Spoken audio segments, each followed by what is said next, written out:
Look, I want to be honest from the start. Aragorn is not the star of this deck. Although he is the perfect commander and provides so much value for what we want to do, we actually have a secret commander in the deck that I specifically built around. So from the start, I want to introduce the deck's Accolade, an artifact that I instantly fell in love with and built to be one of my favorite decks. Threefold Signal is a 3 CMC artifact that has a scry 3 when it enters, but more importantly, it gives us replicate 3 to all the spells we cast that are exactly 3 colors. This means when we cast something like Guided Passage or a classic Godsire, we can pay an additional 3 mana any amount of times to copy the spell that many times. Threefold Signal gives us a powerful ability with a clear restriction, making crafting and playing this deck so much more fun. If you enjoy, be sure to like the video and consider using our TCG player affiliate link to support the channel. Now we are mainly playing Aragorn because there are not enough decent 3-colored spells in a restricting 3-colored deck. Plus, Aragorn's rewards for playing multicolored spells are just too good to pass up on. And it's even a plus that he's in green because this deck is definitely mana hungry. We have a ton of early game turn ramp in the form of Soul Ring, Farseek, 3 Visits, Rampant Growth, Cultivate, Harrow, and Kodama's Reach to really mana fix our lands and set us up for mid to late game plays. But we also have more larger ramp with Migration Path and Skyshroud Claim. Faeburrow Elder and Selvala Heart of the Wilds will tap for large increments of mana, actually pairing really well with our commander.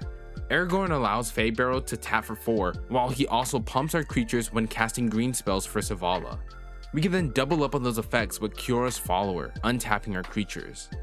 Chromatic Lantern and Prismatic Omen are essential, letting us tap our land for any color and alleviating us of color fixing. But in order to use our cards, we need to be drawing cards. Our deck is very creature heavy, so it's a no-brainer to include cards like Garruk's Uprising, Elemental Bond, and Tamir Ascendancy.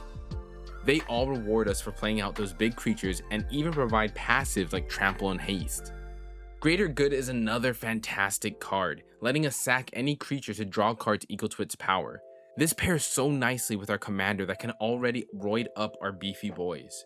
Hunter's Insight gives our attacks a second benefit, netting us a ton of cards when damage is dealt, while Rishkar's Expertise will reward us for having a huge creatures in play. But I want to move on to our more copy style effects that the deck sprinkles in. Being in blue, I could have easily included artifact tutors to get the signal to our hand, but that's just too boring. We won't even need it until mid to end game, and plus nothing feels better than drawing into it right when it's needed. So instead, I replaced those tutor spots with more cards that let us double up on our multicolored spells. General Forest Rockerick creates 4/4 tokens when casting multicolored spells, getting out of hand real quick when we play out a couple of cards. Jaxus the Troublemaker and Flame Shadow Conjuring both let us pay 1 red mana to make a temporary copy of a threatening creature until end of turn. Bramble Sovereign is similar, instead making us pay 1 and a green for a creature copy, but we get to keep it around. Riku of 2 Reflections is another classic commander, letting us copy any spell as long as we pay the respective 2 mana. Progenitor Mimic enters as a copy of any creature on board and then creates an additional one on our upkeep, while Orthone Hero of Lavabrink can be game ending if we make it to 9 mana and gets us 5 copies of our beastie creatures. But it's time to reveal the hidden hero of the deck, a card that puts in so much passive value that I always find myself playing around it, and that is Storm of Saruman. This 6 mana enchantment has Ward 3, a much needed built-in protection for a bomb like this. It copies the second spell we cast each turn and even removes the legendary status from any permanent. This means on a turn we could cast a Soul Ring for 1 mana and then follow up with our commander, making a second copy that isn't legendary and getting a second trigger of his effects each time we cast colored spells. This enchantment is so fun to play around and easily takes a spot of our hidden hero. Before I move on to show you exactly what we plan to copy, I want to review some synergistic pieces. For me, the best part of deck building is seeing how each card you play interacts with another. Aura Shards is an amazing pool if you find yourself playing against troublesome enchantments and artifacts. It will blow one up of your choice, even allowing our token copies to get in on the action. Rhythm of the Wild will make our creatures uncounterable while also giving our non-tokened ones haste or counters. Then we have the other Aragorn, King of Gondor, who will introduce the fun mechanic of Monarch to the game while also allowing you to swing with unblockable creatures. A Mochi Celebrant of Bounty will give our big CMC spells Cascade, doubling up on our value, while Renee Angel of Rebirth will get our multicolored creatures back to hand when they do eventually die. And then there's the Mana Rig, just another silly artifact that I love to play. It creates tapped Power Stones when casting multicolored spells that we can then cash in for card draw in its activated ability, netting us 2 cards for 6 mana. It's a bit hefty, but definitely an easy mana sinker to put all the extra mana you have in. But with that, it's time to move on to our 3-colored spells. A little spoiler, most 3-colored spells are pretty mediocre at best, but they get slightly better when you have multiple copies of them on the field. Mantis Rider, Brazen Upstart, and Fleetwood Dancer are not anything too special, and you can even use them as political pieces, letting you have an excuse of saying the deck is filled with randos like them. But don't let them fool you, making even 2 copies of these creatures can get out of hand quick. Imperial Archangel is one we probably won't copy too much, but provides an amazing passive, making you take no damage as long as it's on the field. Glory Scale Vashino is an oldie that pumps itself by 3 when we cast multicolored spells.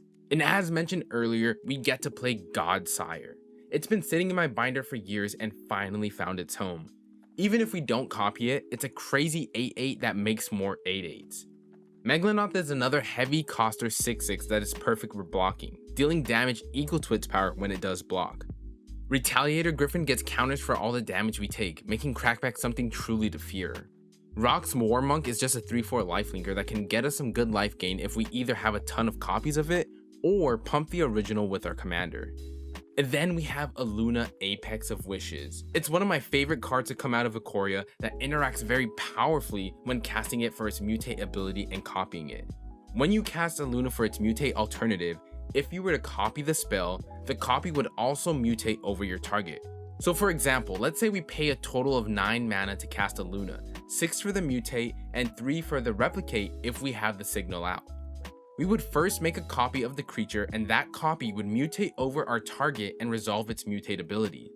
Then the original Aluna would resolve, mutating over the copied version, and you would get another 2 triggers since the copy and original would both have mutate triggers. If you were to pay even more mana into the replicate cost, you could very well put your entire deck into play. It's a very niche card in a deck like this that you can sink all your mana into and know you'll hit banger after banger. We also have Genesis Ultimatum for a similar effect. It exiles the top 5 cards of our deck and puts all permanents into play, making it so much fun to copy. There are other non-creature 3-colored spells we have like Broker's Charm, Cabaretti Ascendancy, and Whirlwind of Thought that get even better when we do copy them. But I believe it's time to show off our win cons. We don't need too many since the deck and creatures itself is a win con in its own, having big combats. But we still included Moonshaker Cavalry to pump all our creatures and giving them flying when it enters, yet another powerful target for our copy effects. Titanic Ultimatum and Triumph of the Hordes are other ways to juice up our creatures and swing out for more than lethal. For a complete deck list of the deck, be sure to check out the description. And since you'll be headed down that way, let me know what cards you would include. If you enjoyed the video, be sure to comment any other cards or commanders you would like to see me build around. I love themed and restricted builds, so don't be shy with any ideas.